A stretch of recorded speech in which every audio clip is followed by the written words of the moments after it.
Normal case में mathematics में या किसी प्रैक्टिकल सब्जेक्ट्स में अगर हमें कैलकुलेटर मिल जाता है तो हम कैलकुलेटर से उस क्वेश्चन को इजीली सॉल्व कर लेते हैं या उस लेंदी कैलकुलेशन को शॉर्ट कर लेते हैं। अगर कैलकुलेटर नहीं मिलता है तो हमें कैलकुलेशन लेंदी करनी होती है, मैनुअली करनी होती है। लेकिन मैथमेटिक्स में एक चैप्टर आता है टाइम वैल्यू ऑफ मनी, जिसे हम मैथमेटिक्स ऑफ फाइनेंस भी कहते हैं। इसमें कैलकुलेटर का कैसे यूज किया जाए, क्योंकि नॉर्मल जो किसी क्वेश्चन को सॉल्व करने में हम कैलकुलेटर का यूज करते हैं, वह अप्रोच अब हम इस चैप्टर में नहीं लगाते। तो फिर हम इस चैप्टर में कैलकुलेटर का यूज कैसे करें? इस चैप्टर में 3 ऐसे क्वेश्चंस अलग अलग होते हैं जिसमें कैलकुलेटर के यूज करने का क्वेश्चन सीखते हैं, और इन्हीं 3 अप्रोच के बेस पर हम इस चैप्टर के सभी क्वेश्चंस की कैलकुलेशन कैलकुलेटर से इजीली कर लेते हैं। क्योंकि एग्जाम में अभी आपको साइंटिफिक कैलकुलेटर मिलने वाला नहीं है। जो कैलकुलेटर आपको मिलेंगे वह केवल एक सिंपल सा कैलकुलेटर मिलता है। तो अब इससे हम उस क्वेश्चन को इजीली कैसे सॉल्व करें यह हमें देखना है। तो अब क्योंकि 3 तरह के ही क्वेश्चंस मिलते हैं तो हम तीनों तरह के क्वेश्चंस को डिस्कस कर लेते हैं, और उसमें लॉग का यूज कैसे करते हैं या पावर का यूज कैसे करते हैं या और कौन कौन से वैल्यूज हम कैलकुलेटर से कैलकुलेट करने वाले हैं वो हम सीख लेते हैं। तो हम एक क्वेश्चन पहले देखते हैं, उसके बाद यूज करते हैं कैलकुलेटर का। First question, mister x deposited ₹1000 in a bank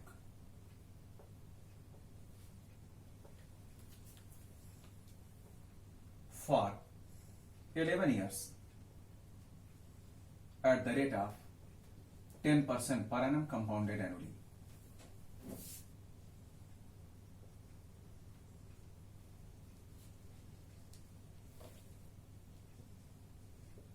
Find the amount.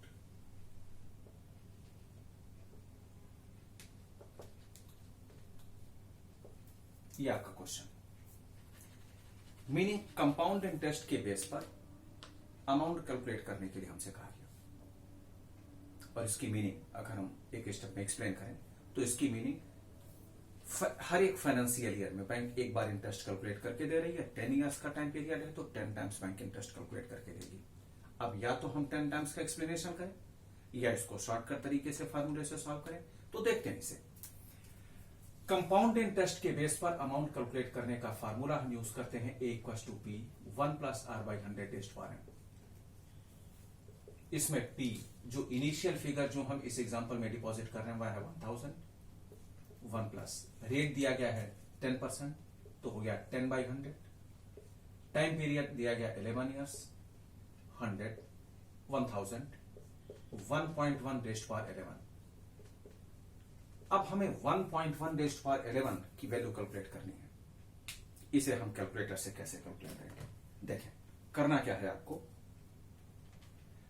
1.1 into 1.1 equals to, press करते हैं, 2 टाइम्स हो चुकी कैलकुलेशन। हमें चाहिए 11 टाइम्स, 2 टाइम्स कर चुके हैं। 2 से आगे इक्वल्स टू का साइन प्रेस करें जब तक 11 नहीं आ जाता। 2 से आगे मीनिंग 3 से आप इक्वल्स टू का साइन प्रेस करेंगे जब तक 11 नहीं आता। तो 2 तो हो ही चुका है। 3, 4, 5, 6, 7, 8, 9, 10, 11। स्क्रीन पर जो फिगर आता है उसमें आप डेसिमल के 4 प्लेसेस तक का फिगर यूज कर रहे हैं। इसका रीजन केवल एक है कि जो एग्जाम में ऑप्शंस आपको दिए जाएंगे वह एग्जैक्ट मैच हो जाएंगे। तो 2.8531 और इसे 100 से मल्टीप्लाई करने के बाद ये आप पा जाएंगे 285.31। तो हम इस तरह से कैलकुलेटर से पावर की वैल्यू कैलकुलेट कर लेते हैं, जितने पावर्स आपको चाहिए। पावर 11 हो, 12 हो, 18 हो, 20 हो, नो प्रॉब्लम। किसी भी तरह से कैलकुलेशन हम कंप्लीट कर लेंगे। सेकेंड क्वेश्चन में सेकेंड टाइम हम कैलकुलेटर कैसे यूज करेंगे वह देखते हैं।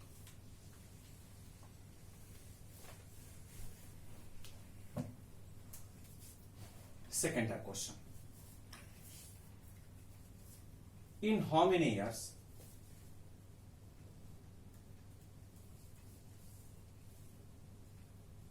a sum will be double.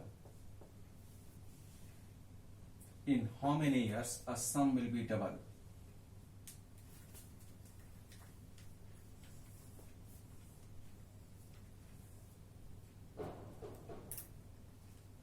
At the rate of 7% per annum compounded annually.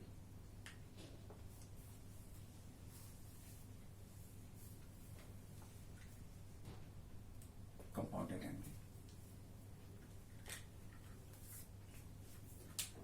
अगर इस क्वेश्चन के सॉल्यूशन को हम देखें तो डबल कितने इयर्स में कोई भी प्रिंसिपल डबल हो जाएगा।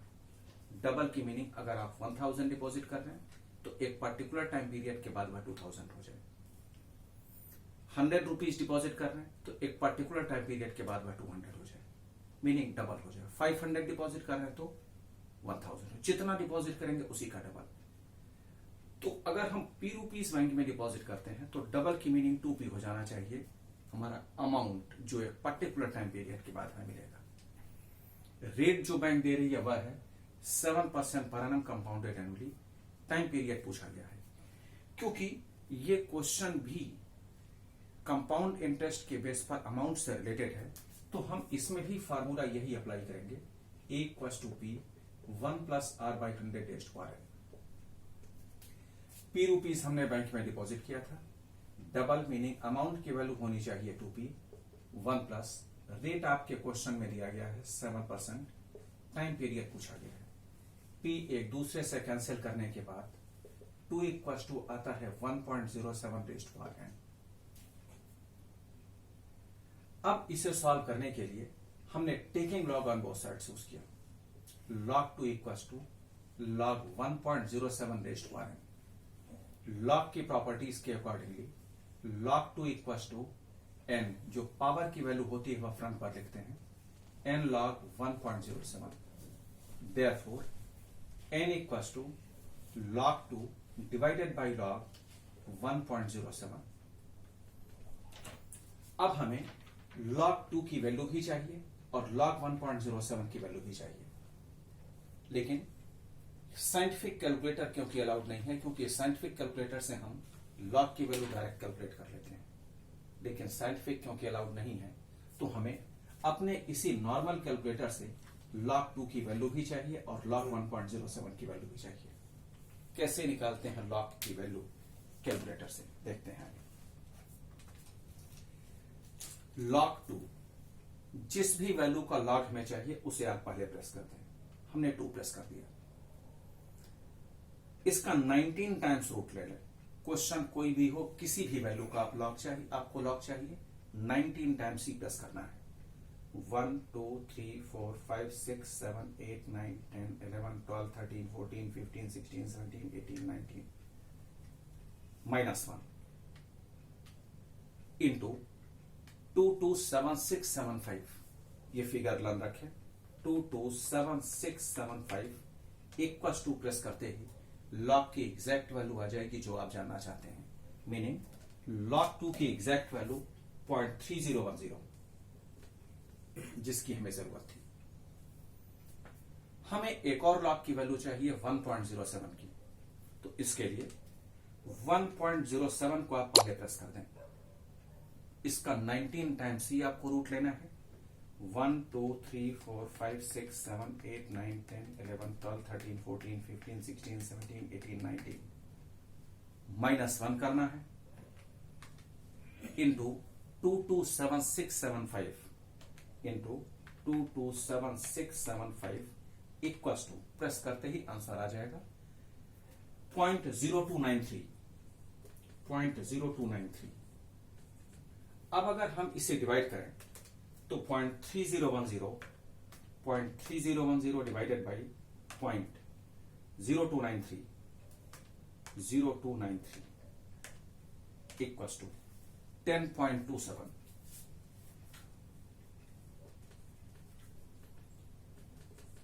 Years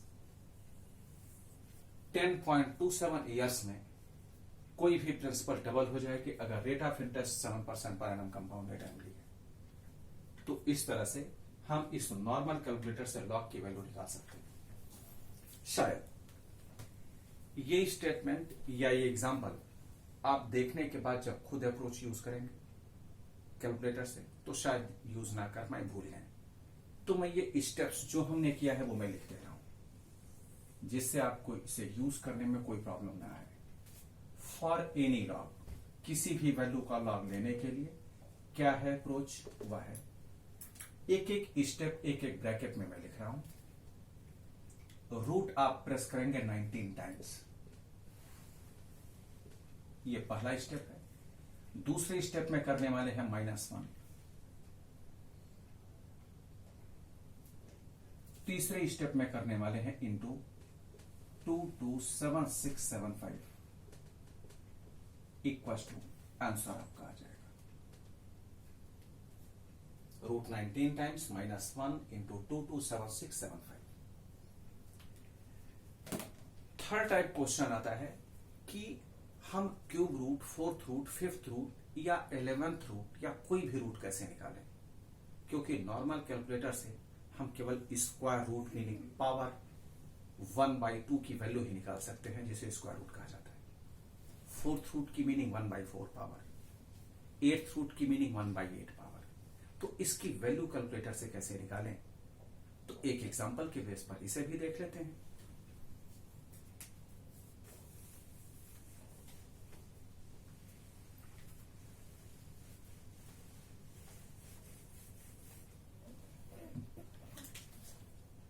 At what rate of interest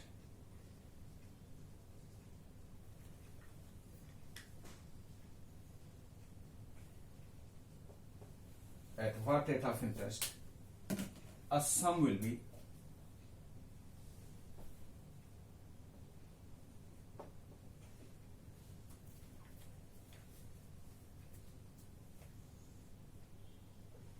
triple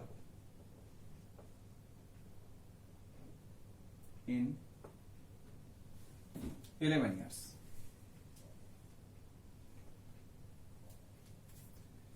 कितने ईयर्स में कोई भी प्रिंसिपल उसका ट्रिपल हो जाएगा? नहीं, ईयर्स इंफॉर्मेशन गिवन है। 11 ईयर्स में किस रेट ऑफ इंटरेस्ट के बेस पर कोई भी प्रिंसिपल वैल्यू ट्रिपल हो जाएगी। मीनिंग अगर 100 रुपीज हम डिपॉजिट करते हैं 11 ईयर्स में किस रेट ऑफ इंटरेस्ट पर, अगर rate of interest per annum compounded annually है, at what rate of interest, क्योंकि अगर इंटरेस्ट की कोई इंफॉर्मेशन आपके क्वेश्चन में गिवन नहीं है तो हम हमेशा कंपाउंड इंटरेस्ट ही यूज करते हैं। प्रैक्टिकल लाइफ में कहीं भी सिंपल इंटरेस्ट यूज नहीं होता। तो कंपाउंड इंटरेस्ट के अकॉर्डिंगली अमाउंट कैलकुलेट करने का फार्मूला एक ही है जो हम जानते हैं, A = P1 + R/100 लेकिन ट्रिपल की मीनिंग क्या है? ट्रिपल की मीनिंग ये है कि अगर आप 100 रुपीज डिपॉजिट करते हैं तो at the end of 11 years वो आपको 3P मिल जाए। 100 रुपीज डिपॉजिट करेंगे तो 300 मिल जाए, 1000 डिपॉजिट करेंगे 3000 मिल जाए। जितने डिपॉजिट करें उसका ट्रिपल मिलना चाहिए at the end of 11th year. तो रेट क्या होगा, यही पूछा गया। कंपाउंड इंटरेस्ट के बेस पर अमाउंट कैलकुलेट करने का जो फार्मूला यूज किया जाता है वह है A = P1 + R/100 P के जगह पर अगर हम P ही मान लें तो A के लिए होना चाहिए 3P, 1 प्लस रेट हमसे पूछा गया और टाइम पीरियड दिया गया है 11। P एक दूसरे से कैंसिल करने के बाद आता है 3 = 1 + R/100 अब RHS से अगर LHS में हम पावर ले जाते हैं तो उसका रेसिप्रोकल होता है, मीनिंग 3⁻1/11 = 1 + R/100। अब 3⁻1/11 की मीनिंग यह है 3 का 11th रूट निकालना है। 3 का 11th रूट निकालना है, इसकी मीनिंग यह है, इसकी एक्चुअल मीनिंग 3 का 11th रूट 1 + R/100। ये 11th रूट कैसे निकालें, क्योंकि कैलकुलेटर से तो केवल स्क्वायर रूट निकलता है, उससे आगे तो निकल ही नहीं सकता और साइंटिफिक कैलकुलेटर है नहीं हमारे पास। तो अब इसे निकालें कैसे, इसके लिए अप्रोच देखें। जिस वैल्यू का आपको रूट निकालना है, रूट कोई भी हो, 11th हो 12th हो, डजंट मैटर, ध्यान रहे, जिस वैल्यू का आपको रूट निकालना है उसे आप पहले प्रेस कर दें। 3 आपने प्रेस कर दिया। अब इसके बाद क्या करना है, इसका 12 टाइम्स रूट लेना है। 1 2 3 4 5 6 7 8 9 10 11 12 टाइम्स ही लेना है, क्वेश्चन कोई भी है। -1 डिवाइडेड बाई जो रूट निकालना चाहते हैं 11th रूट, तो divided by 11 +1 into equals to simultaneously 12 times 1 2 3 4 5 6 7 8 9 10 11 12 1.1050। इसको एक बार मैं और बता रहा हूं, उससे पहले मैं इसे लिख लूं। 1.1050। एक बार फिर इसे देख लें। किसी भी वैल्यू का कोई भी रूट अगर आप निकालना चाहते हैं, यहां है 3 का 11th रूट, तो जिसका रूट निकालना चाहते हैं उसे पहले प्रेस कर दें। इसका 12 टाइम्स रूट ले लें। 1 2 3 4 5 6 7 8 9 10 11 12 -1 डिवाइडेड बाई जो रूट वैल्यू निकालना चाहते हैं। 11th रूट है तो डिवाइडेड बाई 11, 5th रूट होता तो डिवाइडेड बाई 5 होता, +1 into equals to simultaneously 12 times hit करना है, इससे आगे पीछे नहीं।